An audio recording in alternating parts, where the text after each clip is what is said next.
Hi, everyone. Thanks for joining us today for this National Conference of State Legislatures webinar.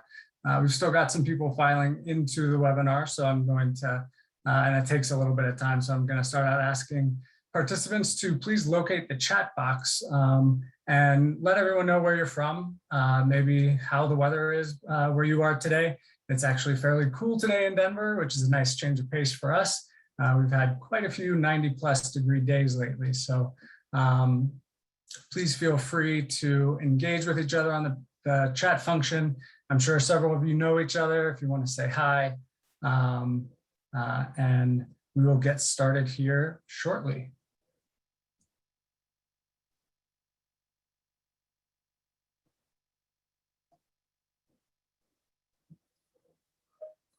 Okay, so thanks for that. I want to again thank everyone for joining us for this webinar, Energy Security Planning for Every Threat. My name is Dan Shea. I'm a Senior Policy Specialist in NCSL's Energy Program, and I will be your moderator. This is the final webinar in the Natural Resources and Infrastructure Committee's Spring Webinar Series for 2021. We've already put on 4 webinars, beginning with another energy-focused presentation that examined how utilities and grid operators are working to enhance grid resilience. We also have looked at labor shortages in the nation's agriculture sector and some of the solutions to the problem, how driving laws and telematics can help solve safety concerns in personal transportation, and an exploration of the outdoor recreation economy, highlights of state and federal policies to maximize those outdoor opportunities. Recordings of past webinars in the series can be found on NCSL's website. Today, we are going to look at energy security planning for all hazards threats. So this topic, before we get into that, and before we introduce our speakers, I have to take care of a few housekeeping items and I want to go over. So today's webinar is a platform for information exchange and engagement. So over the next 60 minutes, we do encourage participation through our chat box. Feel free to type your questions, answer any questions using that chat box on your screen. I'm sure many of you are familiar with that at this point. We'd also like you to populate that chat box with questions for our panelists for the Q&A at the end of our webinar. So the webinar is being recorded and registrants will be able to access a recording and presentation slides on NCSL's website after the webinar completes. We'll send out a notice once those resources are made available. So back to our focus for today, energy security and comprehensive planning practices around that. For context and introduction, you've got this graphic up on your screen. It's from the Edison Electric Institute. Don't feel like you need to take it all in at once, but I mostly want you to consider it as a nice visual rendering of the way that utilities and the energy sector sort of consider the various potential threats with the assumed frequency of an event represented on the y-axis and the assumed consequences on the x. In brief, it's a lot. It's everything from squirrels to cyber attacks and other acts of terrorism to pandemics and geomagnetic disturbances. Just this year, we've had the Colonial Pipeline, ransomware attack, energy system failures in Texas due to extreme weather, and a litany of other lesser events. Luckily, we have 3 great speakers joining us today to break down the topic from a few different perspectives.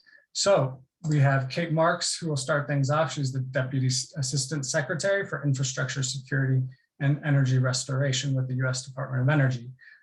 She will be followed by Senator Ruben Carlisle, Chair of the Senate Environment, Energy, and Technology Committee in the Washington Legislature. And Kimberly Denbo will finish things off. She's the Managing Director of Security and Operations at the American Gas Association. So Kate is going to kick things off today. In her current role, Kate oversees the Office of Cybersecurity, Energy Security, and Emergency Responses efforts to secure critical energy infrastructure against man-made or physical hazards and to reduce the impact of disruptive events. She's been with DOE for the past 7 years. Prior to that, she held the esteemed post of Energy Program Director at NCSL for several years. So good to have you back, Kate. And with that, I will turn it over to you. Great. Thank you so much, Dan. Can you hear and see me okay? Yes, we can. Great. Okay. I will then have you advance the slides if you don't mind, and you and I can work together on this. But thanks so much for the introduction, and it is great to be back here with you all today. Just thank you all for joining this important conversation. I want to cover the role of our Office of Cybersecurity, Energy Security, and Emergency Response, highlight some legislative resources and considerations for you all, and really give you some actions that you can be thinking about for critical infrastructure protection, preparedness, and response in the energy sector. So on the next slide, I know you all recognize the significance of energy as essential. It powers and fuels our lives and our economy, and many of our basic necessities require energy. It's important to note that all other critical infrastructure sectors rely on energy to operate. So any disruption that we face in the energy sector, from a physical, natural disaster, or cyber attack, could really affect other critical infrastructure sectors like water or communications. And so we're really focused in our office on energy security, and that's really looking at the assurance of a secure, reliable, and resilient energy system and reliable flow of energy across the nation. So on the next slide, in CESER, our mission really is to strengthen and improve the security of U.S. energy infrastructure against all hazards. We're looking at man-made hazards, and we're looking at natural hazards, we're looking at cyber. We focus on hazards from things like wildfires to pandemics, to hurricanes and cyber attacks. And so there are state energy offices and governor's energy advisors, public utility commissioners and emergency managers in each of your states that we're working with through our state and local program and through our Energy Emergency Response Organization. And our mission really stems from our role in managing the Department of Energy's key energy security and emergency authorities. Some of those are highlighted at the bottom of the slide here. And that includes under things like the National Infrastructure Protection Plan and the National Response Framework. So how all of the federal government is coming together to support critical infrastructure protection and response. So today I wanted to focus on our energy preparedness and response functions within those authorities. We coordinate closely across these two teams, the planning and preparedness element within CESER and the response and recovery element. And we're undertaking initiatives to support states and industry with their preparedness and response functions and overall critical infrastructure protection. And this really is a feedback loop. So we have preparedness activities like exercises and risks and hazards analysis. We look at capacity building at the state and local level, so we can build training programs and really have people at the state and local level that can help us to improve our preparedness and mitigation options across the energy sector, and really help to coordinate a more effective and efficient response should the need arise. So when an incident does occur, anything we learn from that incident in that response, we're really building that back into our preparedness and our exercises work so that we can improve our response to the next incident. So Dan, on the next slide, we know that the best way to address the cyber and physical threats that we're facing in the energy sector is really through strong collaborative partnerships. And we have a broad array of stakeholders that we work with, including across the whole of government at the federal level, as well as with the private sector, as well as industry, academia, states and local governments, tribes, and territories. And so here are just some of our partners. On the state and local side, we work with, NCSL.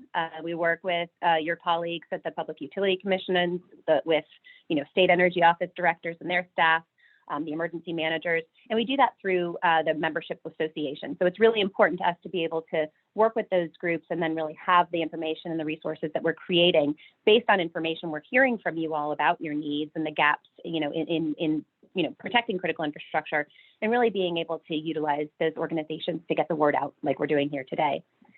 There also are two sector-specific coordinating councils, and that's on the electricity side as well as the oil and natural gas side. And you'll hear from Kimberly Dembo, who's a close partner of ours on the ONG side in just a little bit. So the ESCC is led by about 30 utility CEOs. And on the ONG side, we work with organizations across the supply chain. So really, looking at different types of policy efforts and coordination of preparedness and response activities that we can take together. And you'll see some of the ways that we're doing that through those working groups that are highlighted at the bottom of the page on the right.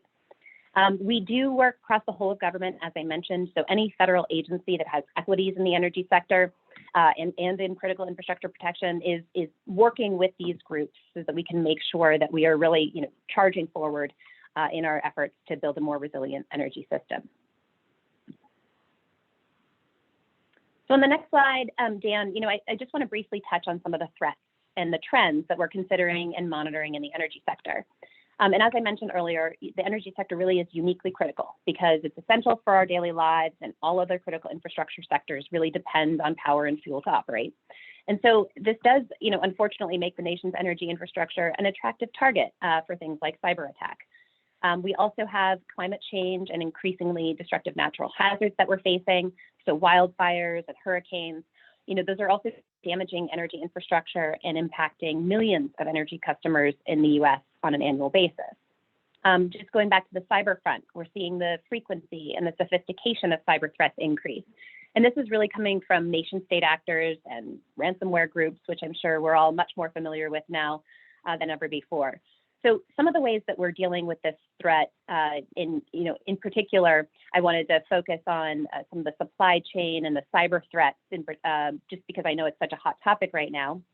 We are actively working with the White House and with the Department of Homeland Security to really ensure greater visibility into the technology networks and the industrial systems that control and manage the operations of the energy system. This is really to help allow us to enable near real-time situational awareness on what's going on those networks, and really help to improve our threat detection and mitigation and response capabilities across industry and government. We do expect that this initiative, which kicked off in the electricity sector first, will serve as a pilot to other critical infrastructure sectors. And so we may see, other sectors coming into this initiative as well, such as water, natural gas pipelines, or chemical facilities. Also at DOE, we have a testing program. We're looking at high priority digital components within the energy system. We're working with manufacturers and vendors like Schneider Electric, Hitachi, and ABB, which I'm sure many of you recognize those names, to ensure that they're really thinking about the vulnerabilities that are in their products and taking appropriate actions to mitigate anything that can help to ensure continual operations. These companies have really set a strong industry example with their participation, and we're hoping that we can gain additional cooperation from more companies in order to continue to improve on our cybersecurity posture across the country. And so from the legislative side, to really combat the growing cyber threat, which we've seen legislators, establishing state working groups and task forces to look at exploring those mitigation options that might be right for their state, or looking at educational initiatives from a cyber perspective, or engaging with utilities around cybersecurity planning and energy companies in the state.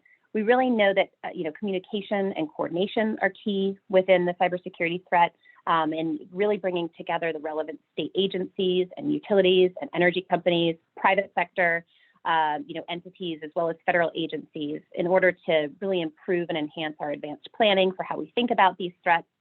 And we do, recommend thinking about cybersecurity and all hazards planning, and really always, encouraging cyber vigilance across the industry. So building on that theme of legislative action, on the next page, Dan, you all as policymakers really play a key role in preparing your states for energy emergencies and improving resilience and security through laws that really shape how we prepare for, mitigate, and respond to energy disruptions and emergency situations. So on this slide of recent legislation that's related to energy security, these are some of the trends that we're seeing, or some of the areas that we're seeing some growth in policymakers really taking action. So just to detail a few recent examples, in Florida, as an example, the Emergency Management Agency is now required to complete what they're calling an energy emergency contingency plan that will help for responding to serious shortages of primary and secondary energy sources. And then they're required to submit that contingency plan to the governor and then institute those appropriate measures that were highlighted in the contingency plan. So this idea of being able to have the plan put together, being able to share it with the right entities within the state, and then following up on that implementation has now been codified within the Florida legislature. And then in Texas, following the Texas incident earlier this year, there's now interest in having an oil and natural gas oversight agency that's required to collaborate with the Public Utilities Commission to really look at how they can designate certain critical infrastructure in the natural gas industry they want to make those entities critical so that, if there is an emergency situation, they are not facing any electricity disruption. And if they do go out, they're being prioritized for things like restoration. So really looking at what are those critical infrastructure entities and ensuring that they can continue to operate, but also that they're prioritized in the event of any type of incident. In Virginia, we've seen the establishment of emergency shelters. They have upgrade assistance grants that are being applied to those shelters to really look at how localities can install and maintain or repair any infrastructure that will help with the backup of energy generation for these emergency shelters. So in the event of an emergency, when you have a number of people kind of moving out of their homes into these facilities, how do we make sure that they can retain power in an incident? And this includes from things like solar energy generators. So really, kind of making that encouragement for these entities to really consider that. We know that NCSL's also been tracking quite a bit of bills on wildfires mitigation. And I know that, the senator who follow here, Senator Carlisle, is probably thinking about this in the Northwest. This is certainly a hot topic right now for the administration here in Washington.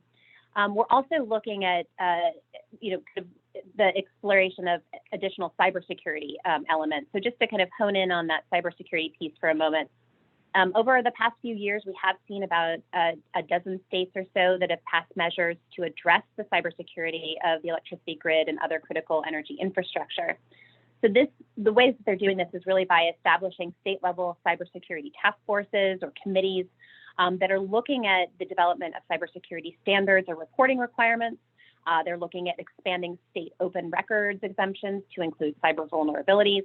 They're looking at directing or authorizing the governors and state agencies to really take certain actions to prepare for or respond to cyber emergencies. So quite a bit of action in this space. And just on the next slide, Dan, you'll see some additional options that states are considering for preparedness, and as well as new emergency authorities that are pretty critical in the energy space to be thinking about. And these are a little bit more timely, so I wanted to focus on these in particular. So that first one on the left, you'll see the designation of essential critical infrastructure workers in the energy sector. This became a hot topic last year during COVID-19 when we were first looking at prioritizing travel and access for certain workers, gaining them access to PPE and testing and vaccines. And so there was some work that was done with the Department of Homeland Security that was provided to the states and really highlighting which, critical infrastructure sector workers needed to gain this type of access and who should be prioritized for those types of things. So we are seeing a number of states take action on that and really get into those most critical of critical infrastructure employees. We're also seeing states that are considering, looking at how this would apply, certainly in future events. And then from a mitigative and resilience perspective, it could be a wildfire, vegetation management, or having a public utility commission consider undergrounding or, distributed energy resource pilots. We think that these things are critically important right now to really be thinking about not only hardening, but how do we mitigate or avoid certain impacts from these types of energy disruptions that we may face in the sector. I mentioned the cyber task forces in the last slide. And according to NCSL, there's about 27 states that have created statewide cybersecurity task forces. And about 8 of these were established through legislation. So working with the governor's office and other relevant state agencies, this can really help to stand up a cyber governance body that will look at ensuring a focus on energy sector cybersecurity in particular. This also aligns with the development of things like, the promotion of threat intelligence sharing related to critical energy infrastructure, and how to really best ensure that the right information is getting to the right people in the state through entities like the State Fusion Center. We've also seen states looking at distinct planning requirements for energy emergencies, and this really gets into the detailing of roles and responsibilities at the state level to identify who should be monitoring energy supply, who might be looking at channels for potential disruptions, and really looking at how we can, at the state level, coordinate a cohesive response to energy events, again, should an emergency be declared. And actually, speaking of emergencies, we did see during the colonial incident in particular, or I should say we heard back from some states regarding the emergency authority. So we have seen a number of states following colonial actually consider legislation that provides some additional flexibility for governors to issue any necessary waivers that may be needed, whether it's an hour of service waivers for trucks kind of moving through the state, or other types of waivers that may be needed from the federal government without requiring a concurrent declaration of an emergency. The reason that that's important is because with things like what we saw with the Colonial Pipeline incident, much of the fuel concerns that we saw following the shutdown of the pipeline and the decision by Colonial to shut down the pipeline was that it did incite some panic buying and lead to some, additional widespread hoarding, frankly, of gasoline. And so being able to, request waivers that might be needed in order to move resources across the country or across states will really be important to thinking about, how do we not kind of incite people to think that there is an emergency situation, not to say that, there may not be, but the idea of being able to get waivers in order to facilitate movement of fuel without suggesting that there's an emergency situation. And then finally, on the next slide, we do work with NCSL very closely, as I mentioned earlier, to make sure that you all are getting information on threats to the energy sector and risk management, how to build resilience in the energy sector. So I do want to highlight a few publications that have come out recently. NCSL did do a cybersecurity report that looks at threats against U.S. energy infrastructure. That does focus on state roles and responsibilities and legislative action that's been taken. There's also an energy security report that looks at U.S. energy infrastructure threats and hazards. And then there's two primers that outline the role of state legislatures and tribal governments, respectively, in preparing for and responding to energy emergencies. So hopefully you all can get a handle on those resources, review them, and please, on the next slide, Ben, we've shared our contact information here. This is our state and local team, Brandy and Jason, and we are at the ready to help you all and really, try to think about ways that you might be able to tackle preparedness and response in the energy space. And so please do reach out. And with that, Ben, I'll turn it back over to you for the next presentations and any Q&A. Thank you. Great. Thank you so much, Kate. We really appreciate that. And we appreciate you highlighting our NCSL resources there. We do appreciate the funding that helps support that work. So with that, I really want to say thank you for that overview from the federal context and the ways that DOE helps to sort of coordinate among state and industry representatives. So with that, we're going to go from the sort of national perspective to the state perspective and zoom in on Washington with Senator Reuven Carlisle to see the work that they have done. So Senator Carlisle represents the 36th legislative district of the Washington State Senate. He served in the House of Representatives from 2009 to 2016 when he was elected to the Senate. And he serves as the chair of the Environment, Energy, and Technology Committee, through which he has been involved in shaping and moving a number of relevant pieces of legislation in recent years, which will be the focus of his presentation. So I'm excited to hear this, and I'll turn it over to you, Senator. Thank you so much, Dan. And that presentation was absolutely fabulous to provide really an important context and a framework for the whole country as we address these issues. So in rolling up our sleeves and walking through some of the work that we've done in Washington State, just highlighting a handful of bills that really have a direct nexus associated with our energy system, as well as cyber, and as well as some of the crisis management and risk mitigation policies that we looked at. This last year, we had a sweeping series of additional climate bills on top of what I'm going to talk about today, which is a carbon trading, cap and invest carbon emission reduction program to basically join California and Quebec.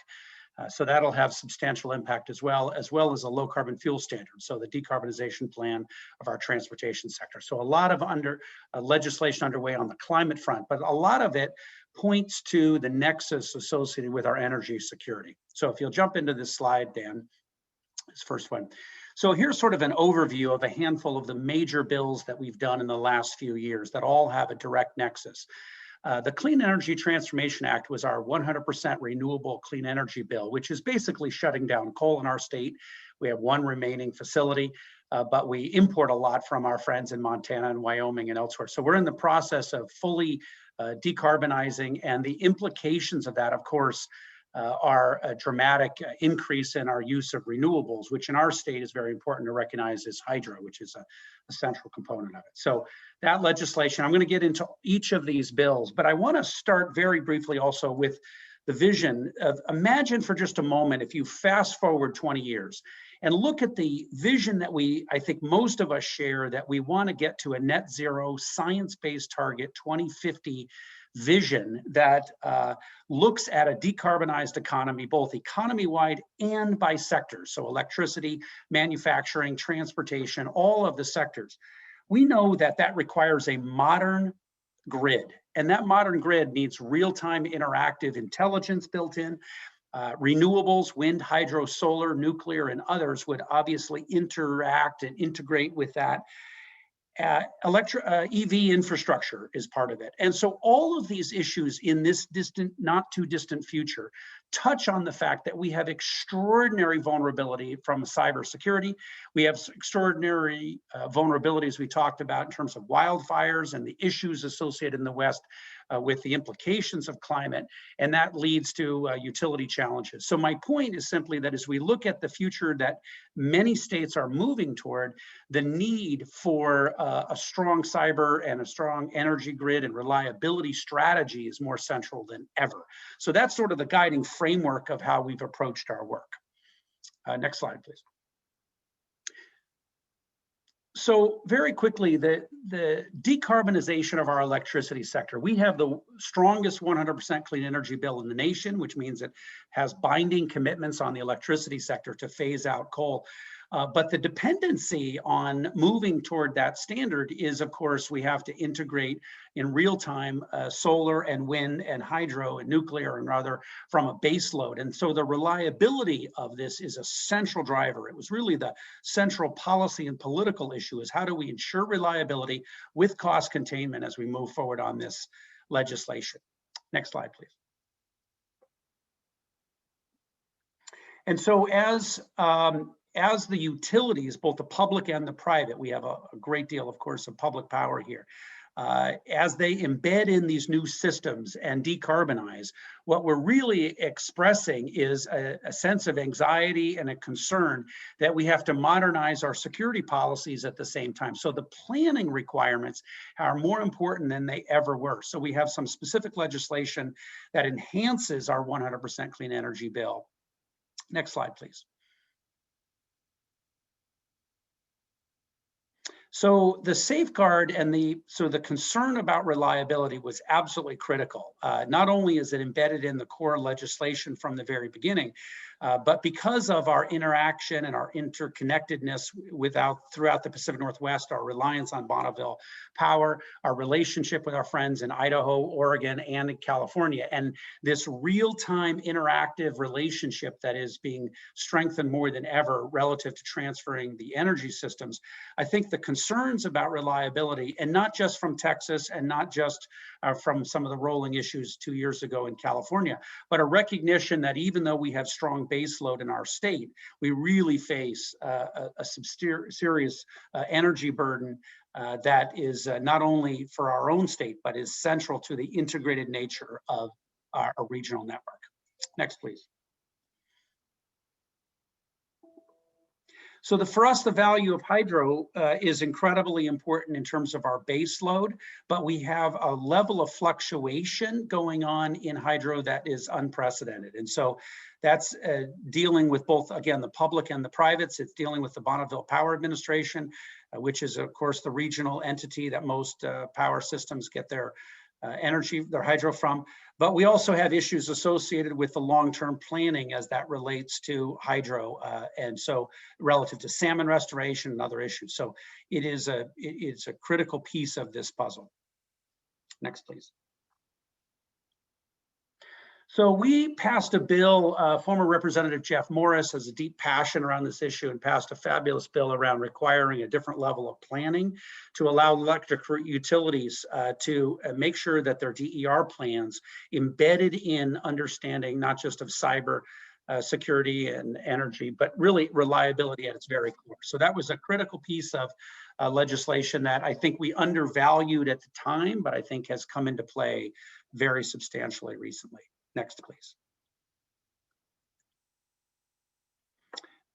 Again, this is just really about mapping out the procurement strategy as well. So also the regular review, I think, is important because the legislature has heightened awareness of the issue at a level that they simply didn't have more than 2 years ago. Next, please.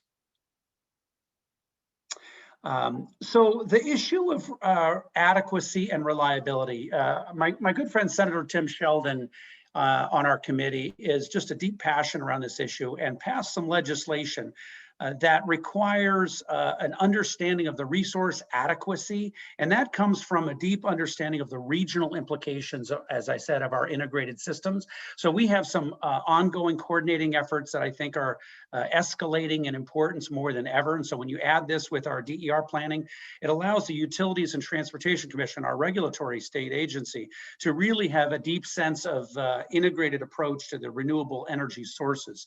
So this is, I think, a growing sense of anxiety in the West as it relates to both simultaneously decarbonizing our systems and substantially increasing our use of renewables. Next slide, please.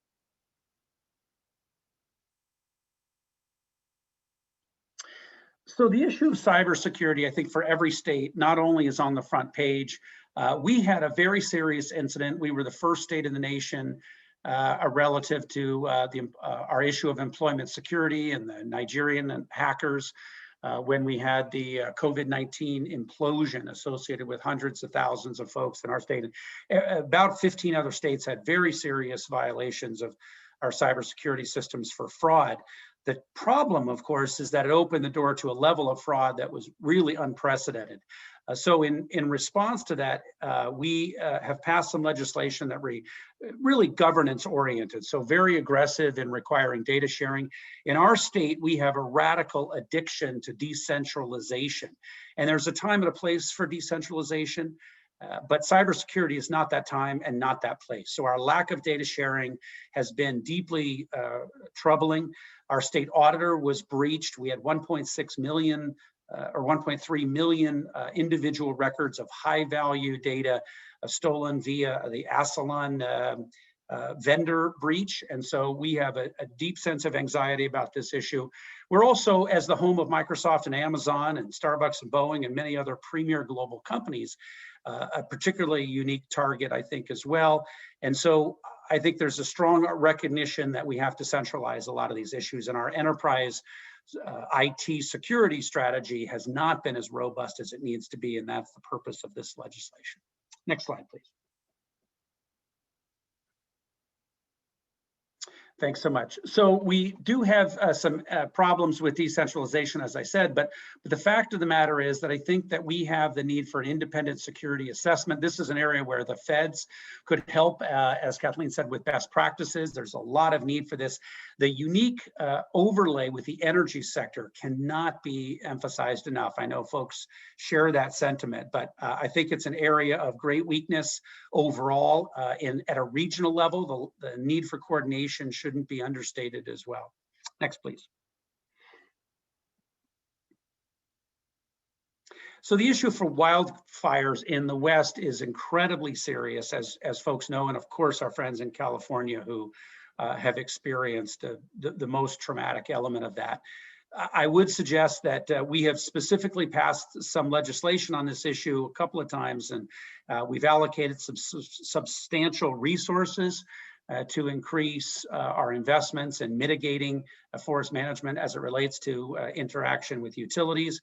But the direct nexus is incredibly serious and not trivial. I would suggest also that disaster planning, whether it's tornadoes or other issues in other parts of the country, also extends extends to man-made incidences. We had a recent train derailment that looks like it may have some involvement with sabotage and it was our good friends in North Dakota, Bakken Fuel, but on a train on the way near the Canadian border. So we have a lot of integrated elements of our overall disaster planning with our energy security. Next, please. Thank you very much. So the Department of Natural Resources in our state, which manages millions of acres, I think is tackling the issue pretty well. But we're struggling with how to do this in an integrated fashion. And I think the integration with the federal governments and the tribes and the other partners is particularly important. So that's an area that we're trying to increase next year. Next, please. So the utility issue specifically is tied not just to wildfires, but it's also tied to the fact that there needs to be forest management practices and mitigation efforts. And so some of those mitigation efforts have a lot of traction, and I think there's recognition that they're best practices. But I think the governance issue still remains a challenge in our state, and I'm hoping that we can move forward again with some improvements in that area. Next, please. So so that's the end of the presentation. I would just note very briefly that there's two other issues, which is I think our state struggles and all states struggle with vendor management in this area and the opportunity to have best in class service level agreements and understanding how to partner with the private sector. We have technical experts, of course, but I think all of us can benefit from a more aggressive understanding of evidence-based best practices from around the country as it relates not just to cybersecurity, a whole category, but that deep integration with energy security itself. So it's an important issue for all of us. I appreciate the opportunity to get to Q&A. Thank you so much. Thank you so much, Senator.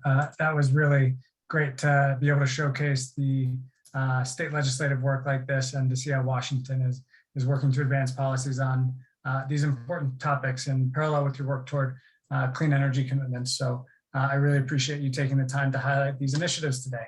I just did want to leave a quick reminder that if you have a question, please do put it in the chat now. There's no need to wait.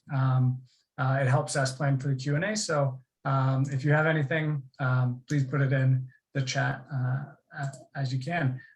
So our final presentation will come from Kimberly Denbo, who is going to speak from the industry perspective.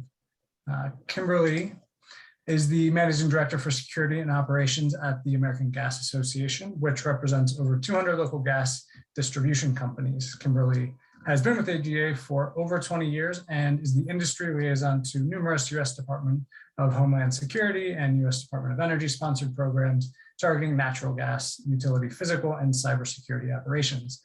With that, you can take it away, Kimberly. Thanks so much.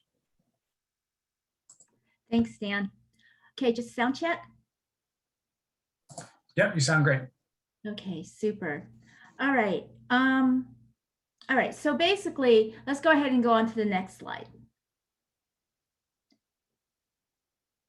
So we can't talk about natural gas security without first touching on resilience. Resilience is basically a system's ability to prevent, withstand, adapt to, and quickly recover from system damage or operational disruption.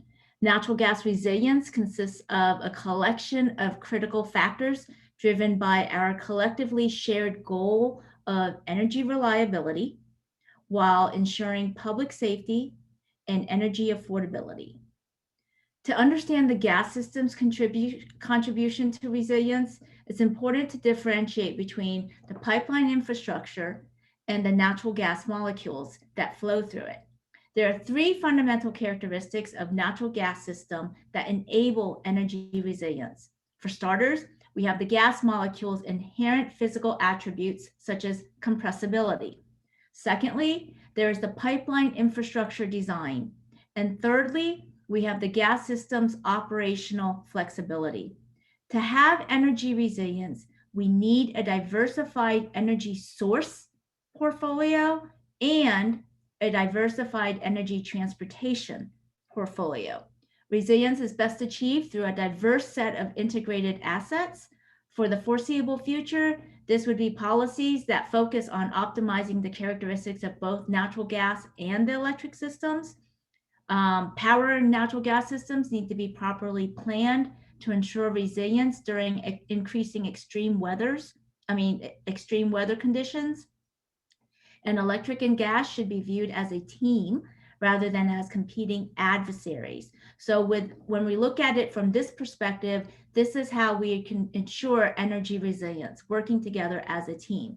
Next. So now let's talk about the natural gas value chain, which is extensive and spans from the production wellhead to the consumer burner tip. Mostly underground, America's 2.5 million mile natural gas pipeline network is the safest form of energy delivery in the country, transporting approximately 1/4 of the energy consumed in the US. Production can be accessed from virtually all major North American gas producing regions and securely delivered via a highly integrated pipeline transportation network. The pipeline and storage network is highly reliable, and very rarely, force majeure events such as catastrophic weather have the ability to potentially disrupt localized segments. Typically, damages are limited to above ground facilities where the pipeline may be exposed. Otherwise, the natural gas pipeline's leading terrorist continues to be third-party excavation damage. That aside, AGA and its members have been and continue to be proactively engaged on the physical and cybersecurity fronts. We recognize the undeniable convergence of physical and cybersecurity, the evolving vulnerabilities from the exponentially growing interdependencies between natural gas and other critical infrastructure, and the challenges with supply chain integrity, specifically supply chain cyber integrity. AGA is a vocal advocate of constructive public-private partnerships, and our member companies participate willingly in government-led security initiatives and leverage government-developed tools and resources.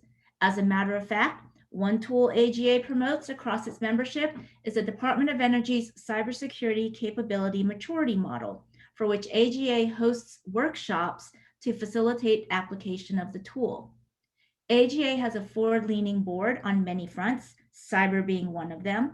Most recently, the AGA board passed a resolution in support of reasonable cybersecurity regulations. That's right, the board passed a resolution in support of reasonable cybersecurity regulations. Reasonable defined by 4 elements: allow risk-based methodology, support a framework organized by the functions identify, protect, detect, respond, and recover, basically the NIST cybersecurity framework, permit operator flexibility to pivot to a constantly evolving cyber threat landscape, and 4, align with natural gas industry cybersecurity guidelines and standards for operational technology rather than starting over from scratch. AGA also has an active cybersecurity strategy task force. The board stood up a downstream natural gas information sharing and analysis center, the DNG ISAC, and AGA conducts peer cyber reviews in addition to other progressive cyber activities. A lot of attention is also presently being directed onto cyber incident reporting, and this makes great sense. Some points for consideration that AGA likes to remind legislators and entities that are looking at cyber incident reporting is considerations towards ensuring proper information protections of the submitted report, sound liability protections for the reporting entity, feasible submission deadlines, and very importantly, bilateral benefit between the critical infrastructure operator who is submitting the report and the government intelligence community, so that the report doesn't go into a black hole. On the physical security front, we are directing our attention to 2 leading threats: physical facility sabotage, primarily by environmental activists wanting to shut down pipelines, and regretfully, a lot of times this is done in a very unsafe manner, And then the other one is field worker physical and verbal assaults, which regretfully are increasing daily as natural gas utility workers who read meters, turn on meters, light appliances, or work at a construction site are shot at, beat up, and sometimes killed. It used to be that security for natural gas utilities was guns, guards, and gates. Natural gas utilities have had to evolve to now address ransomware, on-the-job homicides, intentional pipeline tampering, and Mother Nature with mild mood, not anything but mild mood swings, more like it wild mood swings. So we've had to become what you could say the jack of all threats. And with that, Dan, I'm going to turn this back over to you. Thank you, Kimberly. Thanks so much.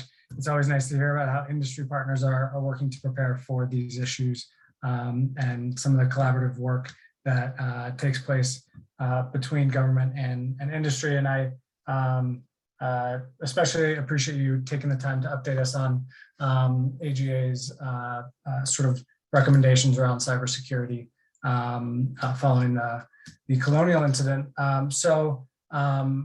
Now this is the point when I sort of normally rush into the Q&A to make sure we've got time for as many questions as possible. I do want to thank anyone who's already put a question into the chat, but for anyone who hasn't, there's still time to do so. So please feel free to type that in and send it along. I do want to start off with a question for Senator Carlisle.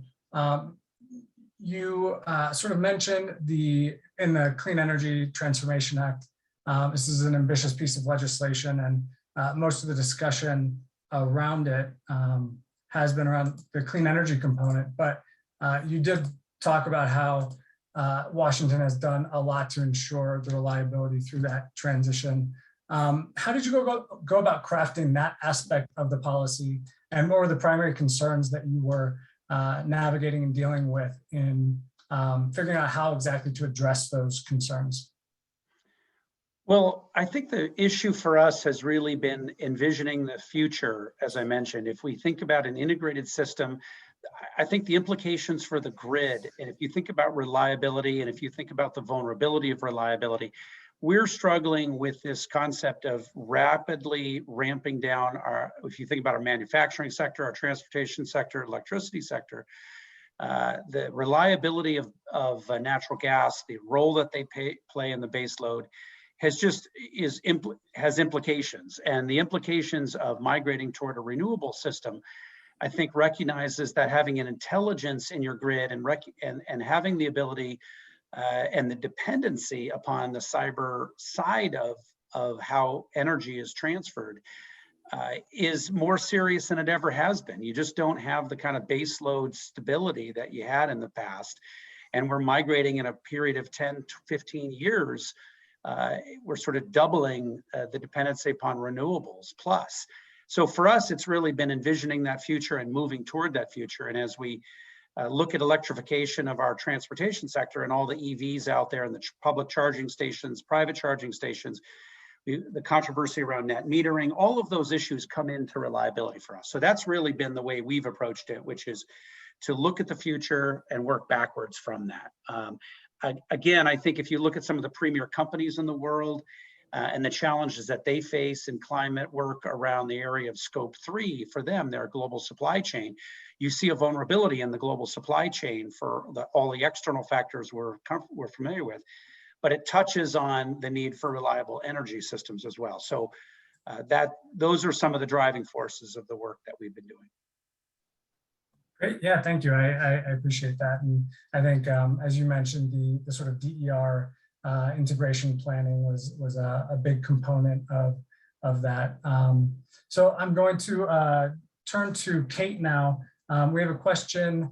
NCSL, we had at Summit, we had Ted Koppel speak following his book Lights Out. And he talked a lot about Congress's inability to act on a sort of comprehensive plan to react to attacks, particularly on the cyber front. So the question really is, what has Congress done recently or since then to address some of those critical issues that we're discussing today?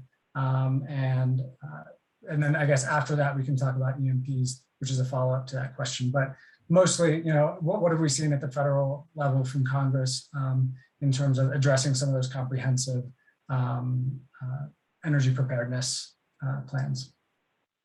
Sure, and thank you for that question. So, I mean, I think since the 2015 timeframe, there's been quite a bit of action. I'll just kind of cover some of the ones that affect the energy sector in particular. Congress did stand up the Cybersecurity and Infrastructure Security Agency, and it's called CESER, over at the Department of Homeland Security. We work with them on a daily basis, really ensuring that the work that they're doing to identify national critical functions and update the National Infrastructure Protection Plan is really including, the energy sector role and responsibilities. And then, that kind of becomes part of a broader, part of the broader work that they're doing at the DHS to look across all of the critical infrastructure sectors. So I think that was really important. The other is, standing up the CESER office that we sit in here at DOE, really focusing in on cybersecurity as part of the energy security, all hazards approach, and making sure that that's considered as part of the work that we are doing. I'll also note that the Congress took on the recommendations that were established by the Cyberspace Solarium. There were quite a few of them, so I won't go too far into them. We can certainly, maybe try to put a link in the chat here. But as part of the Cyberspace Solarium report, there were a number of recommendations that were made, and a lot of those were picked up in the National Defense Authorization Act of FY20 as well as FY21. Some of those did come down to implementation at the Department of Energy. So there's folks on our team that are implementing or executing on the Securing Energy Infrastructure Task Force, for example. That's really looking at how we can improve our research and development and testing options for, looking at supply chain elements within the energy sector, components and the parts of the parts of the equipment and infrastructure that kind of make up the whole of the energy system. We've also,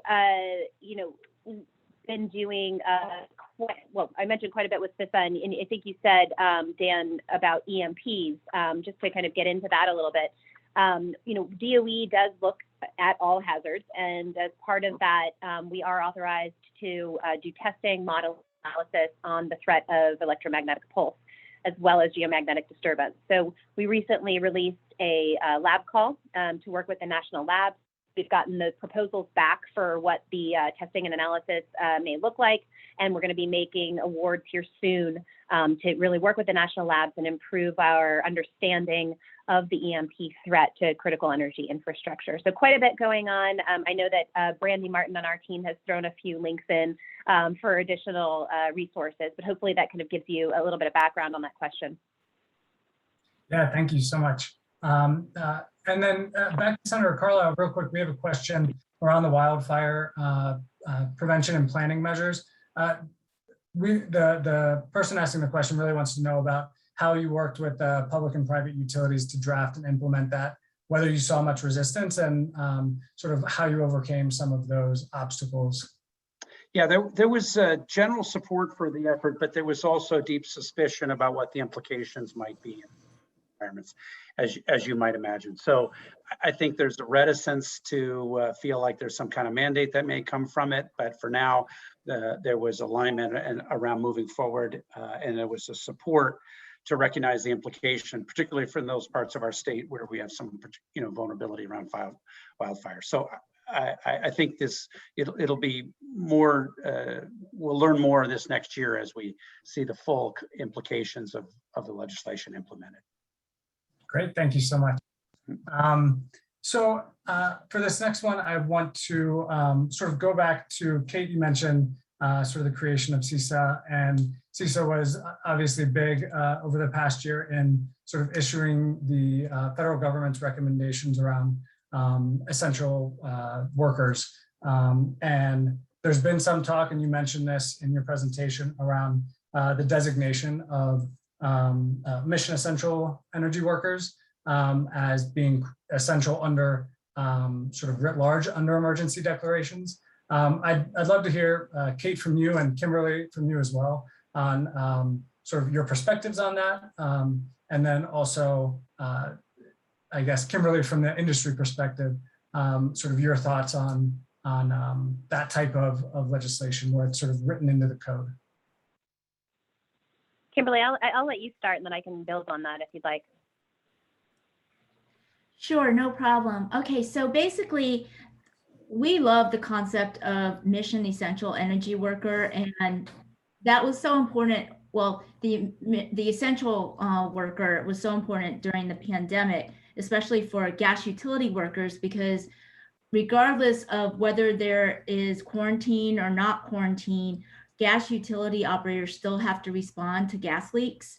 Are required by law, and so we still have to go out there and perform those duties for the purposes of public safety. And so to have this type of legislation or category that recognizes the importance of this level of worker and type of worker, I think is critical, because clearly we're not first responders, so by definition, but we do have a necessary reason to be out there during a lot of these times. Kate? Yeah, thanks, Kimberly. And just building on that, since Kimberly's focused on the ONG side, we work very closely with DHS in the development of the list of encouraged and essential critical infrastructure workers when we were really trying to figure out how to align with the needs of each of the critical infrastructure entities. And I think what ended up happening is we probably we're coming up with all of the groups just in an effort to get as many people in as possible. I think what the states are trying to do is tailor it a little bit more. So if you think about it on the electricity side, you've got grid operators who have to be in a room they can't be 6 feet away from another person because there just isn't the space.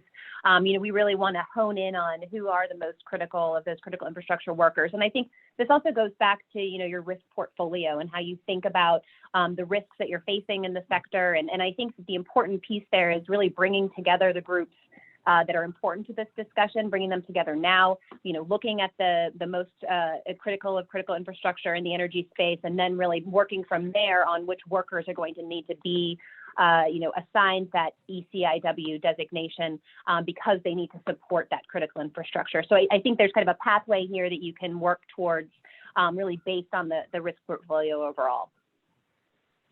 Yeah, thank you. I appreciate that.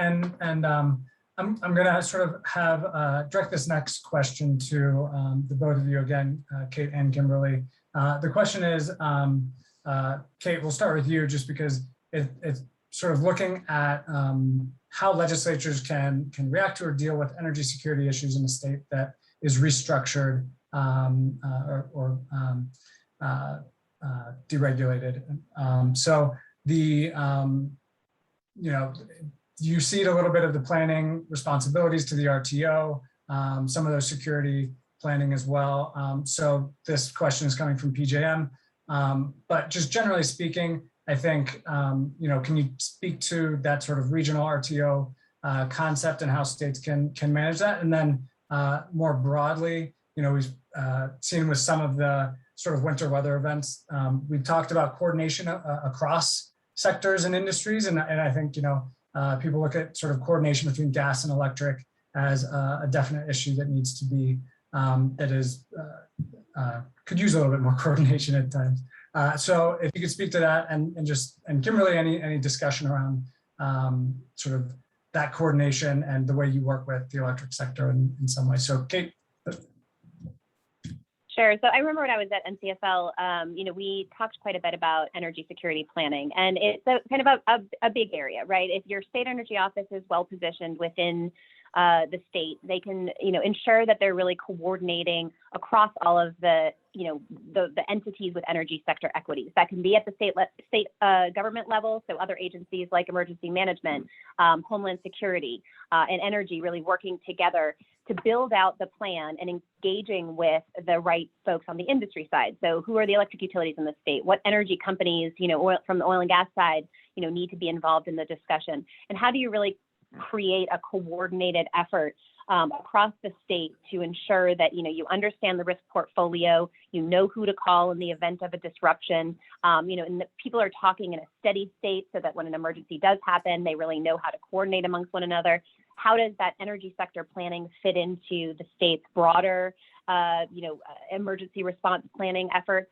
And I think really looking at that, kind of holistic perspective of, what is the risk portfolio? How do we start to mitigate and maybe avoid some of the impacts that we, may experience from an energy disruption, and really working together on that. And I think that, just going back to the idea of, so what does that mean for PJM, and engaging with the RTO ISOs, I think that they should be part of that discussion. You should really be looking at, again, all of the energy sector and equities, across the state and having a good sense of that. And I think the State Energy Office, the Public Utility Commissions are well set up to really be able to do that. Great. Yeah, and I Kimberly, if you want to just sort of touch on that coordination. No problem.